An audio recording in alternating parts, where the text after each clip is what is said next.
Mkono hamba ngizama njalo ukuthi thina sijabule kodwa wena awukubona ukuzama kwami dali hamba. Usezithetha njalo, ngikhuluma njalo, wena awuneli njalo.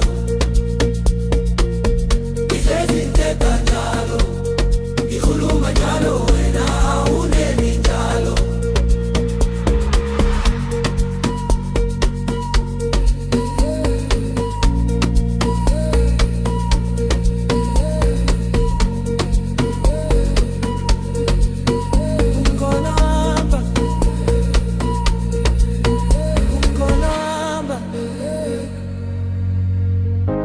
Kono